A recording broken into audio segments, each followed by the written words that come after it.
रहे हैं, ठीक है, जो संतुष्ट होके बैठे हुए हैं।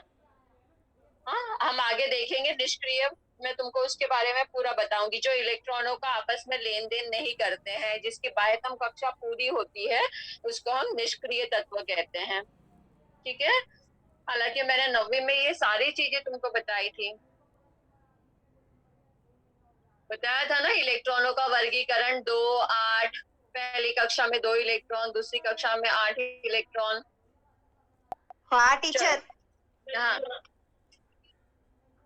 हाँ, डाल दो उसको नहाने के लिए बोलो। उन्होंने क्या किया, जब आगे जाके निष्क्रिय तत्वों की खोज हुई, तो उन्होंने पहले वाली सारणी में कोई व्यवधान नहीं उत्पन्न किया। व्यवधान मतलब कोई चेंज नहीं किया। उन्होंने चुपचाप क्या किया, मूल सारणी में निष्क्रिय गैसीय तत्वों के लिए एक शून्य समूह नया बना दिया, नया शून्य समूह का निर्माण कर दिया गया, और उसमें उन्होंने निष्क्रिय तत्वों को, निष्क्रिय जितने भी तत्व खोजे गए उनको रख दिया।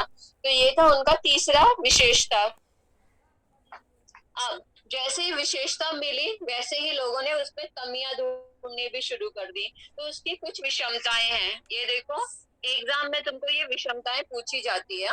या तो मैं पहले भी बता चुकी हूँ, गुणधर्म या विषमता, दोनों में से कोई एक प्रश्न रहता है एग्जाम में कंपलसरी। अभी विषमताएं देखेंगे हम। पहला, मेंडलीफ ने क्या किया था, कोबाल्ट को निकल के कोबाल्ट तथा निकेल, इन तत्वों के पूर्णांक परमाणु द्रव्यमान समान होने के कारण इनके स्थान या फिर इनका जो क्रमांक था उसके विषय में मेंडलीफ की आवर्त सारणी में संदिग्धता थी। संदिग्धता मतलब क्या होता है, डाउट, शंका। ठीक है, तो निकेल और कोबाल्ट दोनों में से कौन पहले आएगा, किसका परमाणु द्रव्यमान कितना रहेगा, ये अभी भी उन्होंने क्लियर नहीं किया था। तुमने देखा रहेगा तो कोबाल्ट और निकेल को उन्होंने एक साथ रखा है, जो मैंने पहले सारणी दिखाई थी तुमको अभी। हाँ तो टीचर।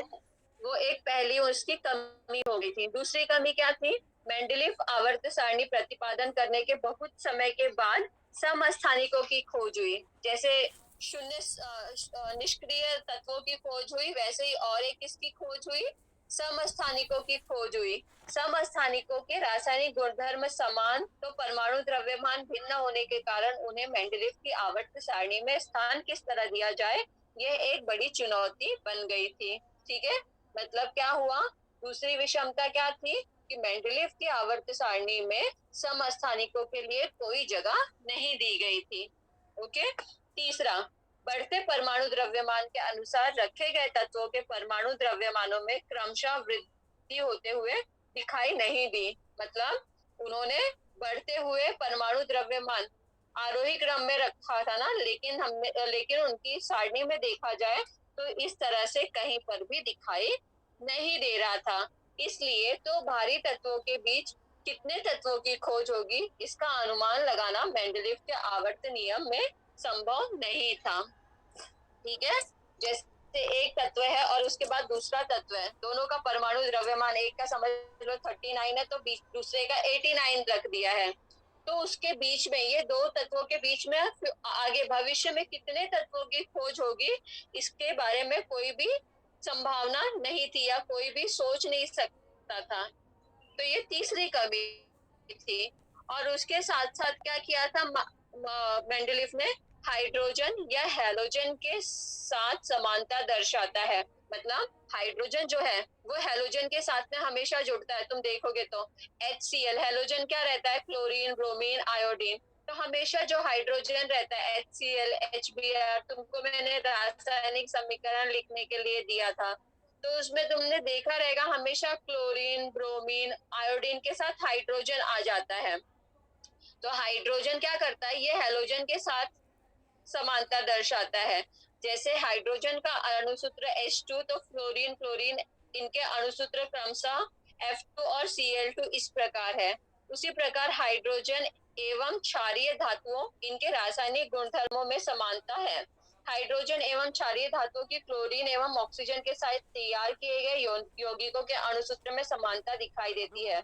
उपयुक्त गुणधर्म का विचार करने पर हाइड्रोजन का स्थान क्षारीय धातुओं के समूह में या हैलोजन इस समूह में रहेगा, ये निश्चित कर पाना उनके लिए मुश्किल हो गया था।